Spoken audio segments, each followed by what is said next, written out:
فەرەگوین فاتی عەلی بەناسبە فەرمی چایشی دەستم کردەوە هیچ شاگرد بووم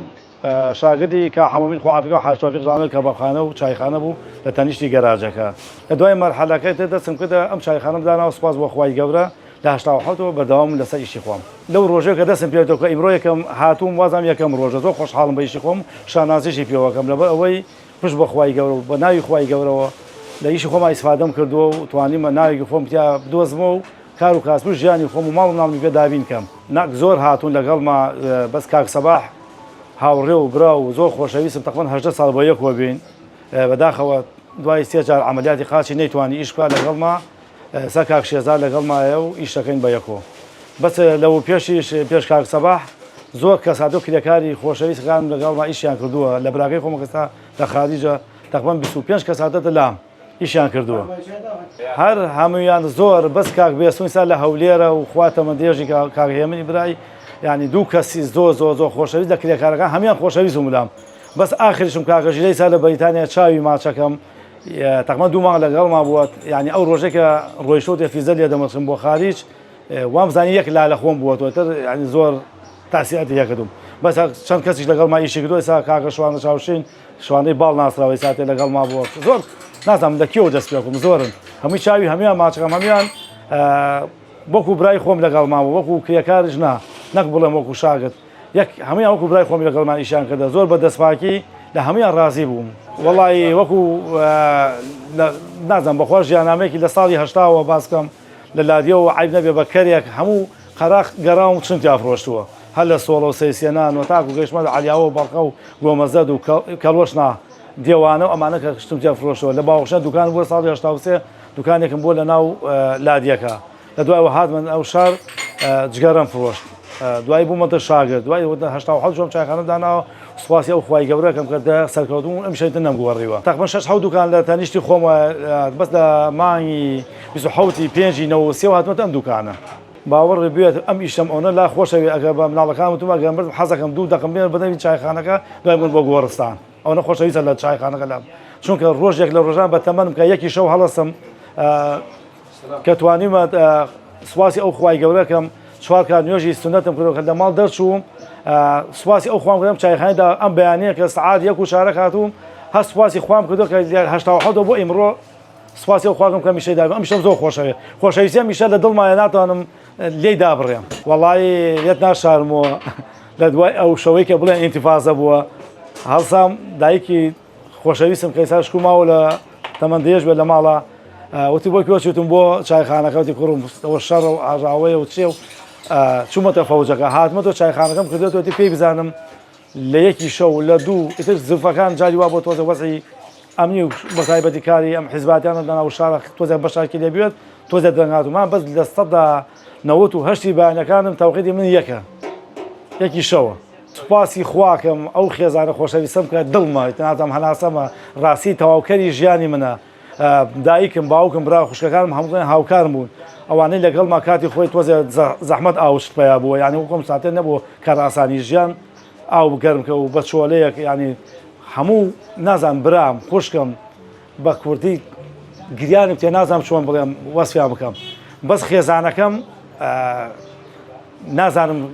خۆشەویستەکەی لە خۆم زیاتر خۆشەویستترە بەڵایتی من هەر لەگەڵ مشتەرەکانە ڕاستی مشتەری و چایخانەکانی من و کاتە کاک فەقی عەلی بە ڕەحمەتی چایخانەکەی پێش ئێمە بووە کاک محەممەی باوی کاک فاخری کەبابچی لە تەنیش مزگەوت ئەوان چایخانەکەم من زۆر کەس هاتووە نمونەی چایەکەم داوە پێی وەکو چایەکە بەس باوەڕ بێ سەر چایەکان وازانم هەمووی تەواوکەری یەکە تێکەڵەیەکە و دەریکە هەر ڕەنگی پاکەتەکان فەرقیەیە ئیتر زانی چۆنە جیلەکانی من سوپاسی هەر نازانم لە زاخۆ بڵێم مشتەریەکانی من زۆر بووە ناتوانم زۆریان مردون خوای لە گوناهیان خۆش بێ ئەوانیش کە مشتریانم هەیە 30 ساڵە مشتریمە 35 ساڵە مشتریمە ئەژوێت خەلە لە چایەکە خەلە مەسەل لە ڕیشەکەتا بوێت جای تۆ کاتی مانوبوون تێ مەزاجی خۆ دەزانانی من ژیانیشە تێیەکەوی ناڵێت تۆ بڵێ لە سەدا هەموو ژیانەکان خۆشی تایە بەس زۆربەی مشتەکان ڕازی لێ من ئەوەی کە ڕازی و چای خۆریان ماوەمە مشتەکان زۆربەی مشتەکانشم لە خاریژن کەتیانەوە خوان لێرابینەوە من یەکێم لەو چایخانەی کە تای سەتێ خەتیان تەنێتم نییە یەکێم لەو چایخانە زۆر کەم جگەری تیاخورێت ئەو کرێکارانەی کە مەرجم بۆ ئیشیان لەگەڵا بکەم حەزم کردۆ جگەرە نەخۆن خواردنەکانی بەیانیم قەیماق و هەنوێن و گوێز یەلگەی کوڵاو و ماست و شیری مانگایە بەڵێ زۆرە لەو مشتریانەمە هزار مشتری وە لە سلێمانی کە دەرچووە چەند برادێک پێ مثال لە زەڕان لا دەیامان لە میرەلە خواردنێک دەتا چێنەوە چایخانەکەی کاک فەرەیدون مشتری مەێسا منە لەم ڕۆژانە کوڕێکی ماشەڵڵا زۆر سپۆرتها ڕەفیقەی وەڵام من لەگەڵ باوک ماتوم کە باسێکی تەقریباً باسی 94 و 95 کرد لەگەڵ باوکیادۆتی هەر زۆر تامەزم جاری بێم بۆ چایخۆ سوپاس بۆ خۆم جار شادمەوە بۆ چایخانەکە یعنی باوکی لە هاتۆ خۆشی کرد چەند ساڵە هەر کە 2 ساڵ جاری بێت 3 ساڵ جاری حەز دەکات بێتەوە بۆ چایخانەکە وەڵایی ئیشێتر شک نابم لەمە لام خۆشەویستی شتێتر کردایە بەس بە تەمام چەند ساڵێتر تەمەند درێژی و دەست ناکەوێت ئەگەر بتوانم ئەمە دوکانێتر بگۆڕم تەمەنەکەم ڕاستی 150 ساڵە بۆ 53 ساڵ 54 ساڵە چێت ڕاستی لەوانێتر توێسی تۆزەی ساحەت بوێت سوپاسی خواکەم شکر تۆزە لە ڕووی مادیشەوە خان و ماڵ و سیار و شکر بەخوای گەورە هەزار جار سوپاسی خواکەم لەم ئیشەش بەزیاوێت یعنی با من کەڵە من ئیشەم خۆشەوێت ژیانم تۆزێک گۆڕان لە ڕووی مادیشەوە باشە بەخوا ئیساتێ هەمووی بە چۆلە و بە غازە چایخانەی ئەو سەدەمە زۆر ناڕەحەت بووە ئیساتە بەڕاستی زۆر کار ئاسانی کرا ئەم غازە من لە نەوەتەکانە کێشەی غاز بوو لە دەربەنیخانە زۆر غاز کەم و هەزار ڕەحمە لە گۆڕی مام سمایل گەرمیانی هێتا وژەی دامتیاڵن من خۆم بە خەرزار دەزانم چەندێک چۆ دەبەغا غازی بۆ من هاودەگانی غازەکە زۆر بۆ من ناڕەحەت نەبووە چایەکەم پێ لەنە بەسەر چۆلە دامەنا ئیتر 5-6 کتری خۆری بگۆڕێتە ئەم کتریە زۆر زەحمەت بووە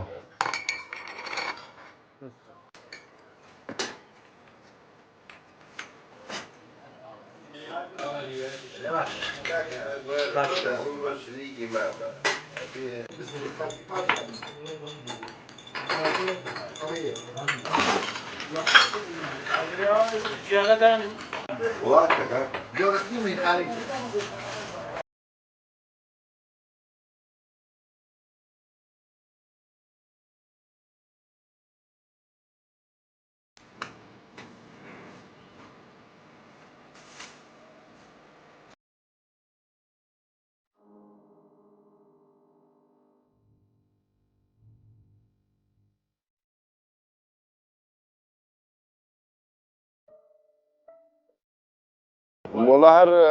یەکێک بۆ لە چایخانە باشەکانی دەربەنیخان بۆ لە ڕووی تەندروستیەوە پاگوتە میزان و شتەکانیشی ناڵێم 100% لە ساڵ 95 فرێشە بە ماسیەوە بە قەیماخیەوە ئەمان هەمووی فرێشن جا پاکوتەمیزی لە سەروی هەموویەتی ئانی ئەسا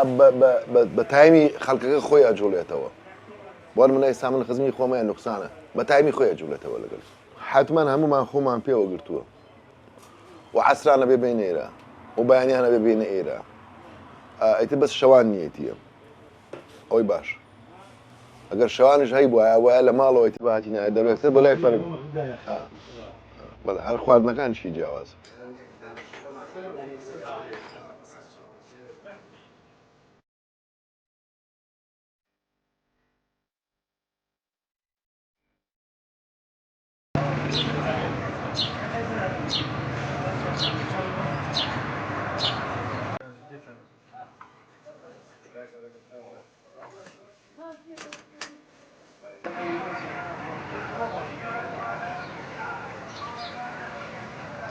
والله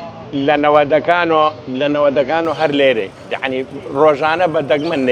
نێنێرە والله من بە زۆر چای خۆرم جەوی چایخانەکەشی لەبارە بۆ خەڵکانێک بێوێ ئاڵوگۆڕی بیرروڕایە بکات دەمەتەقەیە بکە پاگو قتەیەکەی ئەوانە هۆکار بەڵێ ڕۆژانە خەڵکە نوخبەکەی ئەم شارە سیاسیەکان ئەو خەڵکە ڕۆشن بیرانە ئەوانەی بیرروڕا ئەگۆڕنەوە لەم چایخانە زیاتر خۆیان بینوە ئەنواع مناقەشە لە چەپەوە بۆ ڕاست لەم لە ئیسلامیەوە بۆ ئوریسەری هەمووی لێرە یەکەگری خۆی جەوەکە خۆشەکە لەگەڵ هەمووی شاگون بە تایبەتی نای شارمەوەی کاکفرەدنێکێکە لە پاگو قوتەکان حەزەکەی ئێمە ئێوارانیش کە اینە بازار ئەگە لە چایخانەی تراین ئەڵێ نەچین و بەلای کاک فەرەدون چایەگە خۆی لەگەڵ تەمەنەکەیان لەوە چین بێ خەڵکی پێشی ئەم بێ بەڵام ئەم لەقەبێکی وەرگردۆوەکو چایچێتی فەرەدونی چایچی یەکێکە لە خەڵکە دیارەکان لە پیشەکەیە لە دەربەن لە ئەوانەی پێشی خۆیشی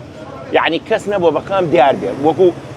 لە دەرۆی شار و لە ناو شار پرسی فەرەدونێکێک لە ناوە دیارەکان ئێسش چی پۆست و شتێکێ زیاتر هەڵە بیوە بە چایخانەکەی فەرەدون وەڵی من هەر لە قتە و قسە خۆشەکانی ئەو خەڵکانەی کە بە دوایە گەڕاوین لە ئێرەین یعنی لەگەڵ ڕێزمە ئەو